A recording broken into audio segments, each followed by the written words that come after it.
The call came just as I was scrubbing dried egg yolk off my favorite breakfast plate. My father's name lit up my phone screen for the first time in 15 years, and I nearly dropped the dish into the sink. For a moment, I just stood there, water running over my hands, wondering if this was some kind of cosmic joke. My name is Morgan, and until that moment, I thought I had my life figured out. Sure, my marriage to Sam wasn't perfect, but whose is? And yes, maybe our son Jake hadn't spoken to us in months, but that's what kids do in college, right? They drift away, find themselves.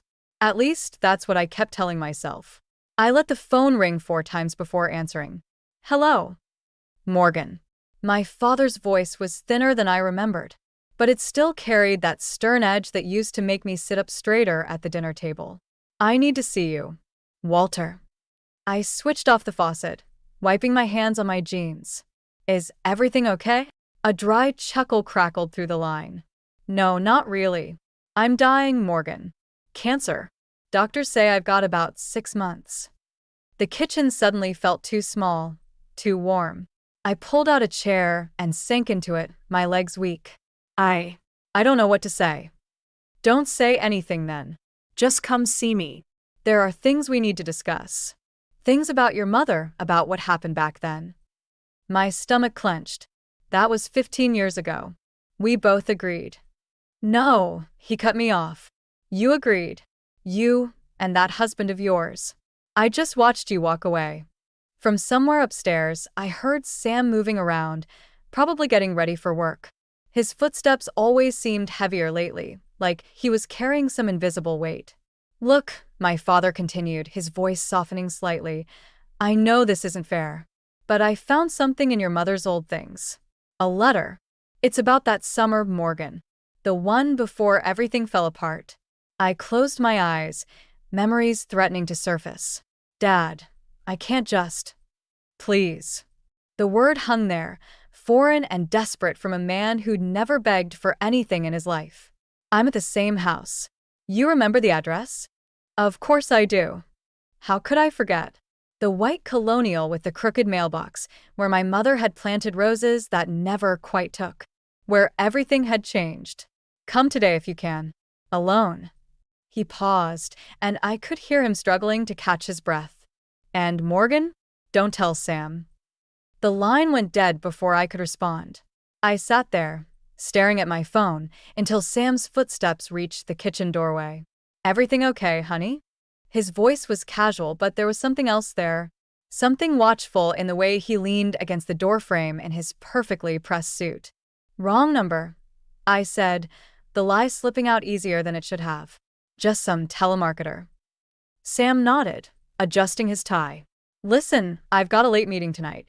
Don't wait up. Another late meeting.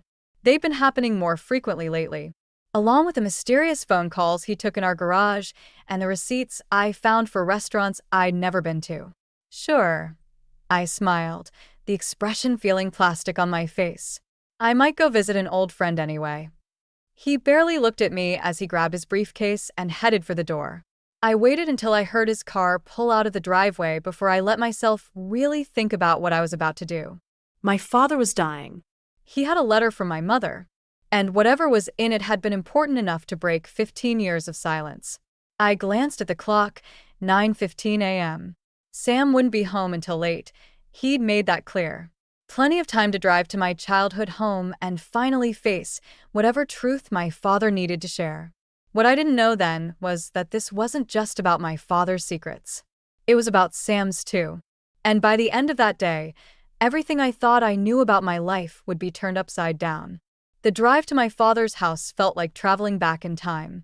Every landmark brought back memories I'd spent years trying to forget. As I pulled into the cracked driveway, I noticed the roses were gone, replaced by overgrown weeds that seemed to be slowly consuming the house itself.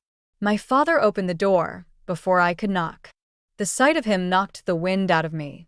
The commanding presence I remembered had shrunk into someone I barely recognized, gaunt, pale, with clothes that hung loose on his frame.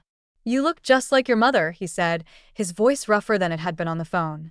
I followed him inside, where time seemed to have stopped 15 years ago. The same faded wallpaper, the same worn furniture, even the same smell of coffee and old books. But there was something else now, the sterile scent of medication and illness. "You should have told me sooner," I said, watching him lower himself carefully into his old armchair. He waved off my concern. "Would you have come?" The question hung between us like smoke. We both knew the answer. "I found this last week," he said, reaching for an envelope on the side table. "Your mother left it in her recipe box. It's dated just before everything happened." My hands trembled as I took it. The envelope was yellowed, my mother's elegant handwriting faded but still clear. "For Morgan, when the truth comes out." "Have you read it?" He shook his head. "Wasn't meant for me. But Morgan, there's something else you need to know. Something about that summer, about why I couldn't help you when Sam—" A sudden coughing fit seized him, violent enough to double him over. I rushed to get him water, finding my way around the kitchen as if I'd never left. When I returned, there was blood on his handkerchief. "How bad is it?" I asked, handing him the glass. "Stage 4. Started in the lungs, spread to the liver." He took a careful sip. "The treatments might buy me a few more months, but they cost more than I have. I had to remortgage the house just to start them." I sat down heavily on the couch. "Why didn't you ask for help?" "Because I still owe people money from last time. From when you came to me about Sam's gambling debts." The memory hit me like a slap. Sam, wild-eyed and desperate, confessing he'd lost everything. Me, begging my father for help. The look of disappointment on his face as he wrote the check that would save my marriage but destroy our relationship. "That debt was paid," I said quietly. "No." He leaned forward, his eyes intense. "What I gave Sam that day wasn't mine to give. I borrowed it, Morgan. From people who don't forget. And now they're calling it in." My phone buzzed, a text from Sam. "Where are you? We need to talk about the account." I ignored it, my mind racing. "How much?" "With interest?" "Close to $500,000. The room seemed to tilt. "That's impossible. Sam told me he paid you back within a year." My father's laugh was bitter. "Is that what he told you? Read your mother's letter, Morgan. She knew things about Sam, things she tried to warn me about before she died. I didn't listen then, but maybe you will now." Another text from Sam. "Seriously, where are you?" "The bank called." I stared at the envelope in my hands, remembering Sam's late meeting tonight, all the unexplained absences, the way money seemed to disappear from our accounts lately. "There's something else," my father said, his voice growing weaker. "The people I borrowed from? They've been watching Sam. They say he's in trouble again, deeper than before. And this time, he's dragged someone else into it." My blood ran cold. "Who?" "Jake. "Your son came to see me last month. He was asking questions about Sam's business partners. Said he'd found something in Sam's office that scared him." The third text from Sam came just as my father finished speaking. "The police were just here. Don't go home." I looked up from my phone to meet my father's knowing gaze. Whatever was in my mother's letter, whatever Sam had done, one thing was clear: the life I'd built on 15 years of silence was about to come crashing down. And somewhere in the middle of it all was my son, walking into the same trap that had snared me all those years ago. I didn't go home that night. Instead, I sat in my car outside Jake's apartment near campus, my mother's unopened letter burning a hole in my purse, watching shadows move behind his window. My phone had exploded with messages from Sam, each one more desperate than the last. But it was the single text from Jake that kept me frozen in place. "Don't trust Dad. Don't tell him you're coming to see me." When Jake finally emerged from his building, he looked older somehow, his shoulders tight with tension. He spotted my car immediately, as if he'd been expecting me. "We can't talk here," he said, sliding into the passenger seat. "There's a diner about 20 minutes away. Follow my directions." The Jake I knew would have hugged me, would have had 1,000 questions about why I was there.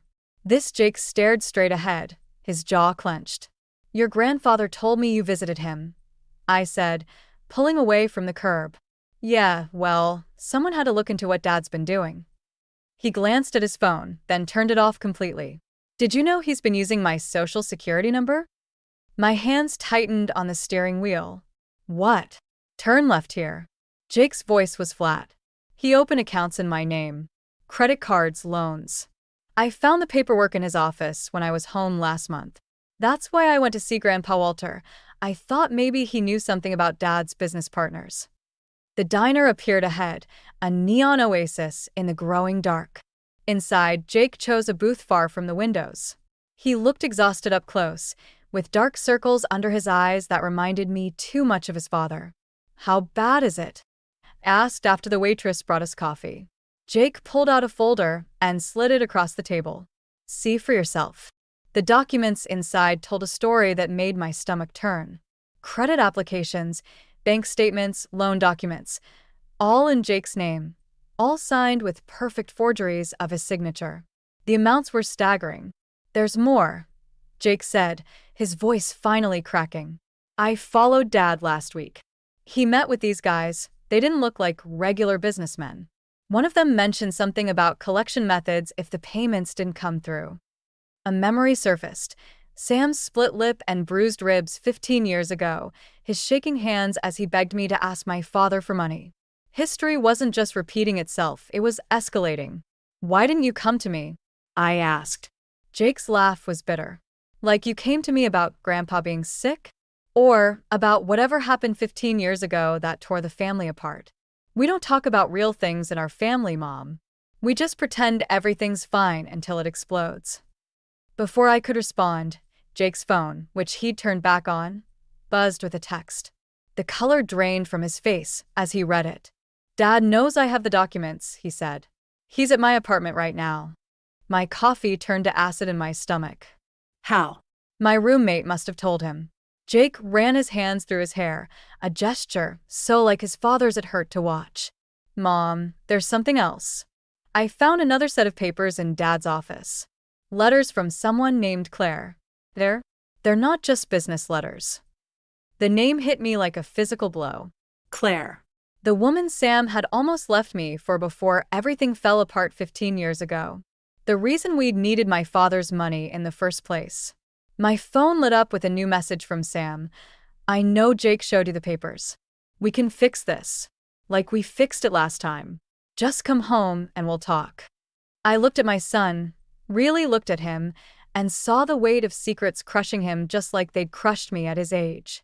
I thought about my mother's letter, still unread, about my dying father and his unpaid debts, about all the lies I'd told myself to keep my marriage intact. No, I said, surprising myself with the steadiness in my voice. We're not fixing it this time. We're ending it. Jake's eyes widened. What are you going to do? I pulled out my mother's letter, finally ready to read it. First, we're going to learn the truth. All of it. Then we're going to make your father face what he's done. To all of us. What I didn't tell Jake was that I'd seen a business card fall from his folder. Detective Laura Bennett, Financial Crimes Division. My son had already started down a path that would either save us or destroy us all. My mother's handwriting blurred as I read her letter for the third time, sitting in my father's kitchen while Jake paced and Walter dozed in his chair. The truth she'd tried to warn us about 15 years ago was worse than I'd imagined. Sam hadn't just been gambling back then. He'd been laundering money for the same people who were now threatening our son. We need to go to the police, Jake said, stopping by the window. Detective Bennett already has a file on Dad's activities. I folded the letter carefully. It's not that simple. If we report him, these people will come after all of us, including your grandfather. They're already coming after us. Jake's voice cracked. Look what they made Dad do to me. Using my identity, forging my signature. He's destroyed my credit, my future. A knock at the door made us all freeze. Walter stirred in his chair, suddenly alert despite his medication. Jake moved away from the window, and I saw fear flash across his face. It's Sam, he whispered. His car's outside. Before I could stop him, Walter was pushing himself up, moving toward the door with surprising speed. When he opened it, Sam stood there in his perfectly tailored suit, looking more disheveled than I'd ever seen him. Morgan. His voice was soft, reasonable, the voice he used when closing deals. We need to talk. No. The word came out stronger than I expected. Whatever you're going to say, the answer is no. He stepped inside anyway, his eyes taking in Jake's presence, the letter in my hands, Walter's defensive stance. You don't understand. I had to do it. They were going to take everything. Like you took everything from me? Jake moved forward, but I caught his arm. Did you think I wouldn't find out about the loans? About Claire? Sam's face went white at the name. You've been in my office. Someone had to look for the truth. Jake shot back. Mom wouldn't. Grandpa couldn't. So I did. The truth? Sam laughed, but there was an edge of hysteria to it. You want the truth? Fine. I made mistakes. But everything I did to protect this family. To give you the life you deserved. By stealing my identity? Jake pulled away from me. By threatening Grandpa? I never threatened. No. Walter cut in, his voice steady despite his weakness. You just sent your business associates to do it for you. Like you did 15 years ago. Sam turned to me, his eyes pleading. Morgan, please. We can fix this. I have a plan. One last deal that will set everything right. Like the last deal? I opened my mother's letter. The one that got Kevin Martinez killed? The name hung in the air like smoke. Sam's face went from white to gray. How did you? He started. Mom knew, I said quietly. She wrote it all down before she died. How you convinced Kevin to help you move money through his restaurant. How he threatened to go to the police when he found out where the money came from. How he disappeared 3 days later. That wasn't me, Sam whispered, but his hands were shaking. I didn't know they would. A car door slammed outside. Through the window, I saw 2 men in dark suits approaching the house. Sam's business associates, right on schedule. Jake, I said, keeping my voice steady, take your grandfather to the back room.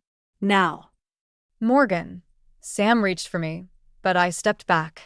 You have 2 choices, I said, pulling out Detective Bennett's card.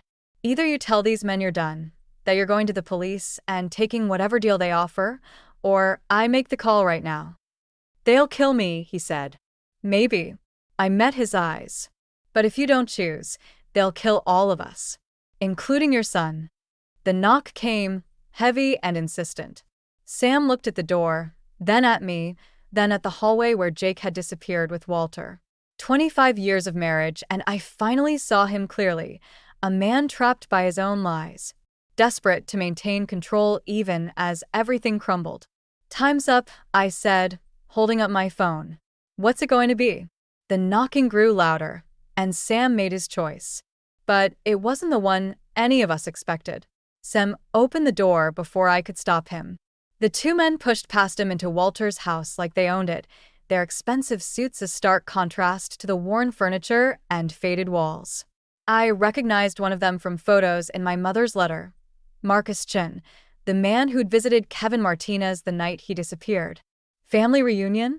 Marcus smiled, but his eyes were cold. How touching. The other man closed the door, positioning himself in front of it. Sam stood between them and me, his hands raised in a placating gesture. I can explain everything. No need, Marcus said. We already know about the detective, about the evidence your son collected, about the letter. He looked at me. Your mother was quite thorough, wasn't she, Mrs. Flynn? A crash from the back room made everyone turn. Jake appeared in the hallway, supporting Walter, who looked even paler than before. Get out of my house, Walter wheezed, but the effort sent him into another coughing fit. Dad, please, I started, but Marcus cut me off. Actually, this works out perfectly. Everyone who needs to hear this is right here. He pulled out his phone, showing us a video. My stomach dropped as I recognized Detective Bennett entering a building. Your detective friend? She had an unfortunate accident an hour ago. Nothing fatal, we're not monsters. But she'll be indisposed for a while. Jake took a step forward, but I grabbed his arm. Don't. Smart woman, Marcus nodded. Now, here's what's going to happen. Sam's going to finish what he started. One more transaction, clean and simple. Jake's identity is already in place for the accounts. No. The word came out before I could stop it. Marcus's smile widened.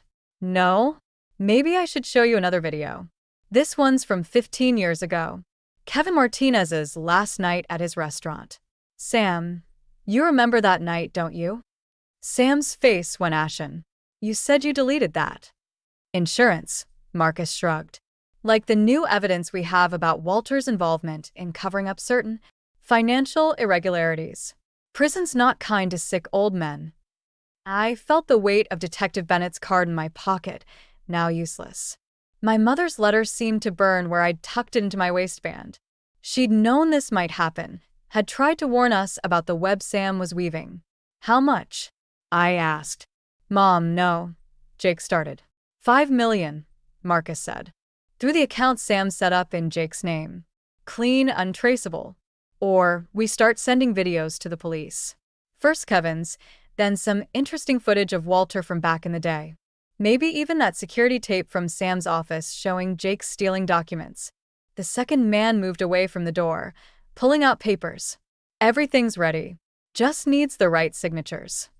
I looked at my family, Jake, his youth already marked by our mistakes. Walter, dying but still trying to protect us. Sam, trapped in a prison of his own making. 25 years of choices, lies, and compromises had led us here. Then I remembered something else from my mother's letter. A safety deposit box key, taped to the last page. What if I could offer you something better than money? Marcus raised an eyebrow. I'm listening. Mom, what are you doing? Jake whispered. I pulled out my phone, bringing up a photo I'd taken of one particular page from my mother's letter. Kevin Martinez kept records. Everything about your operation, going back 30 years. My mother found them before she died. They're in a safety deposit box. Marcus's smile faltered for the first time. You're bluffing. Am I? Why do you think she wrote that letter?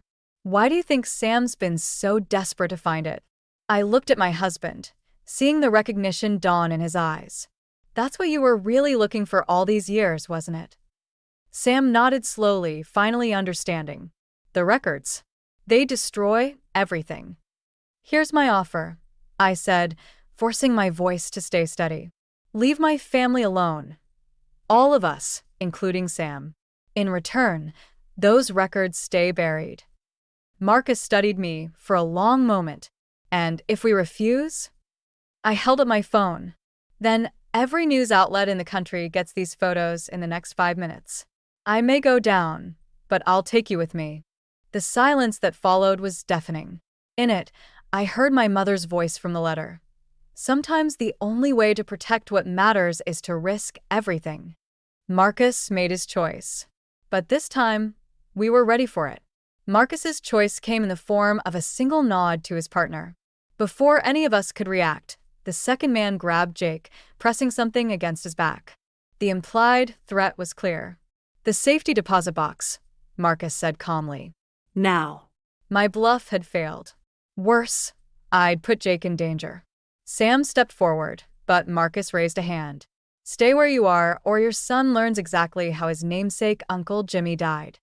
The color drained from Sam's face. You said. I say lots of things, Sam. Like how I said your family would be protected if you played along. Marcus turned to me. The key, Mrs. Flynn. Don't make me ask again. Walter struggled to stand straighter. Morgan, don't. Shut up, old man, Marcus snapped. Your daughter's going to make the right choice. Just like she did 15 years ago when she chose to keep quiet about Kevin Martinez. The truth hit me like a physical blow. You knew? All this time. You knew I saw what happened. Of course we knew. Why do you think Sam married you so quickly afterward?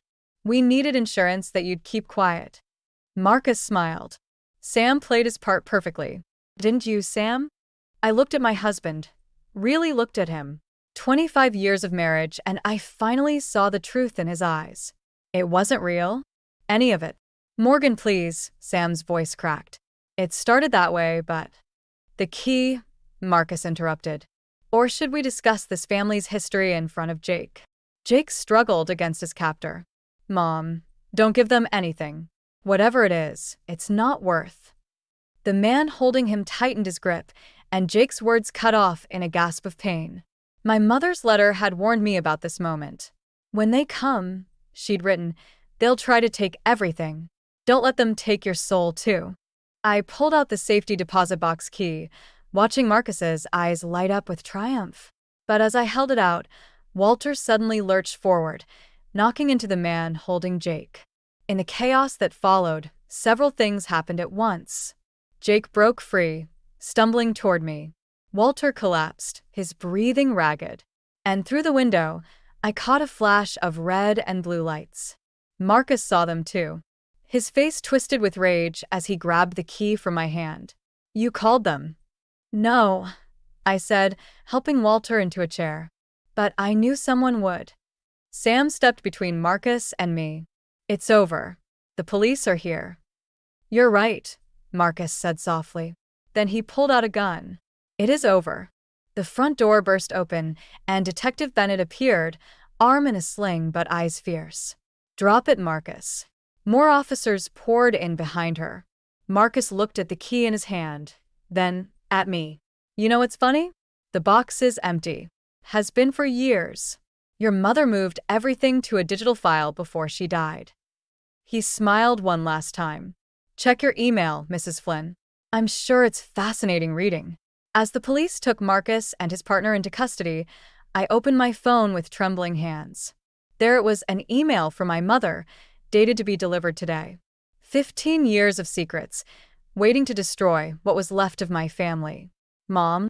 Jake's voice was small, uncertain. What does he mean about Dad marrying you? About Uncle Jimmy? I looked at Sam, who stood defeated by the window. At Walter, who couldn't meet my eyes. At Detective Bennett, who watched me with something like pity.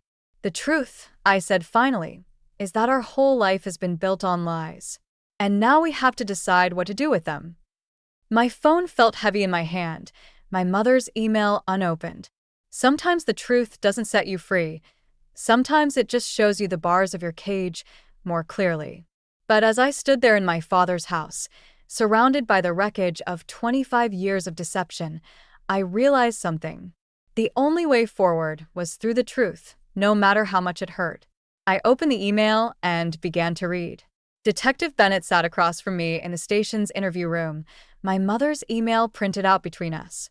Outside, I could hear Sam being processed, his voice carrying that same smooth confidence he'd used to lie to me for 25 years.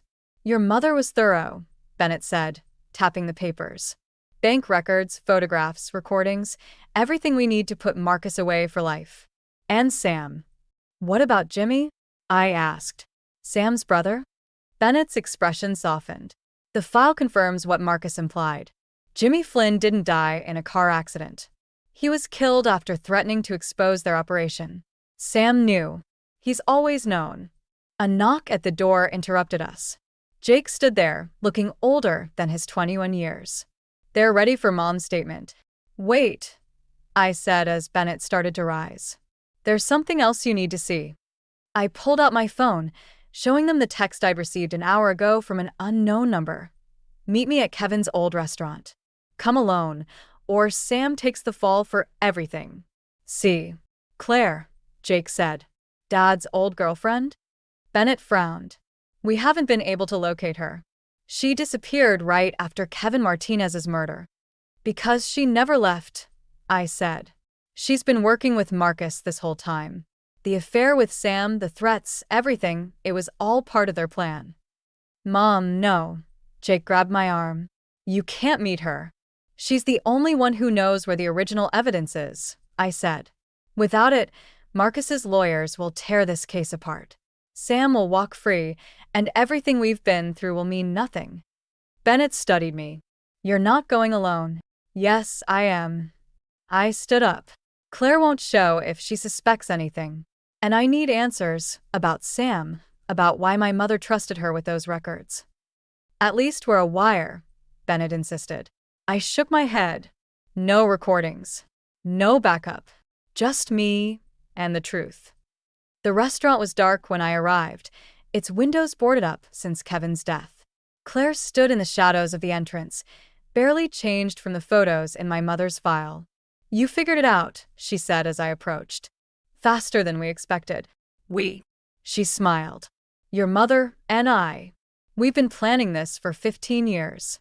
The world tilted sideways. What? Why do you think she kept such detailed records? Why did she wait until now to reveal everything? Claire stepped closer. She knew what Sam was, what Marcus had done to Kevin. We worked together, gathering evidence, waiting for the right moment. You were my mother's informant, I whispered.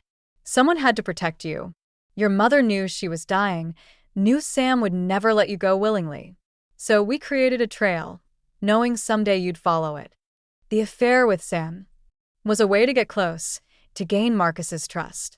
Claire pulled out a USB drive. Everything's here, the original files, recordings of Marcus confessing to Jimmy's murder, proof of Sam's involvement from the beginning. Your mother called it her insurance policy. I reached for the drive, but Claire held it back. First, you need to decide, what kind of justice are you looking for? What do you mean? Sam's looking at 20 years minimum. But with this? She held up the drive. He'll never see daylight again. Is that what you want? For Jake to lose his father forever? I thought about Sam's lies, about Jake's pain, about my mother's years of silent preparation, about revenge versus justice, and the thin line between them. I want the truth, I said finally. All of it. Whatever that means for Sam, for all of us. Claire nodded, handing over the drive. Your mother would be proud. She always said you were stronger than you knew. As I took the drive, police lights suddenly flooded the restaurant. Bennett's voice rang out. Claire Anderson, you're under arrest. I looked at Claire in shock, but she was smiling. Did you really think I'd let you come alone? Some truths need witnesses, Morgan. That's what your mother taught me. As Bennett's team moved in, I clutched the drive containing 15 years of carefully gathered truth. Sam's fate, Jake's future, my mother's final justice. All of it resting in my hands. Now I just had to decide what to do with it. 6 months after Sam's arrest, I sat beside Walter's hospital bed, holding his hand as he drifted in and out of consciousness. Jake dozed in a chair nearby, research papers spread across his lap. He'd transferred to a local college to be closer to us, though he insisted it was just for better internship opportunities. The USB drive from Claire had changed everything, but not in the way I'd expected. Instead of using all the evidence, I'd made a different choice. I gave prosecutors enough to convict Marcus and his organization, but held back the worst of Sam's involvement. 10 years instead of life. A chance for redemption instead of destruction. You're thinking too loud, Walter mumbled, his eyes fluttering open. Just wondering if I made the right choice, I said softly. About Sam? He squeezed my hand weakly. You chose mercy. That's never wrong. Jake stirred, looking up from his papers. Grandpa's right. Dad's letters from prison. He's different now. Actually talking about things, not just manipulating. The latest letter sat in my purse unopened. Sam wrote every week, each envelope containing a piece of truth he'd never shared before. Small confessions, genuine regrets, memories of moments when our love had been real despite its fraudulent beginnings. Claire's testimony at the sentencing, Jake continued, about how Mom planned everything. I keep thinking about that. How she protected us even after she was gone. She protected you, Walter corrected. Morgan was just the weapon she chose. A knock at the door interrupted us. Detective Bennett stood there, holding a familiar-looking envelope. This came to the station today. From Claire's personal effects. My hands trembled as I opened it. Inside was a photograph I'd never seen before, my mother and Claire, sitting in Kevin's restaurant, both smiling. On the back, my mother's handwriting. Sometimes the greatest act of love is letting go of revenge. There's something else, Bennett said, pulling out a document. Claire's confession. She admitted to killing Kevin Martinez herself, to protect your mother. He wasn't just threatening to expose the operation, he was threatening to reveal your mother's role as an informant. The truth settled over me like a heavy blanket. My mother hadn't just been gathering evidence, she'd been protecting her own secrets, her own sins. The perfect justice I'd been seeking had never existed. What are you going to do? Jake asked. I looked at the confession, then at Walter's tired face, at Jake's concerned eyes. Nothing, I said finally. Some truths don't need to be told. Some debts don't need to be collected.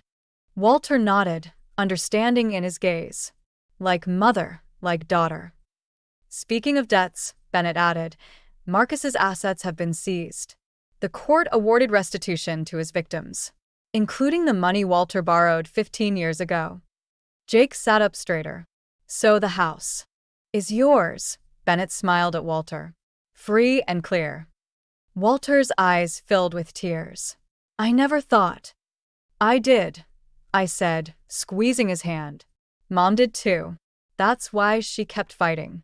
Later that evening, as Jake drove us home from the hospital, he asked the question I'd been expecting. Are you going to visit Dad? Soon, I said, watching the familiar streets pass by. When I'm ready to hear the whole truth. When we're both ready to build something real from all these lies. At home, I finally opened Sam's latest letter. Inside was a single sentence. I loved you most when I deserved you least. I thought about my mother's final message, about Claire's sacrifice, about Walter's forgiveness and Jake's resilience, about how revenge and justice sometimes look exactly like mercy. Tomorrow I would visit Sam, not to condemn or forgive, but to understand, to see if anything true could grow in the space between revenge and redemption. But tonight, I sat on my father's porch with my son, watching the sunset paint the sky in colors my mother would have loved. Sometimes the greatest victory isn't in winning the fight, but in choosing which battles to let go. And sometimes, just sometimes, that's enough.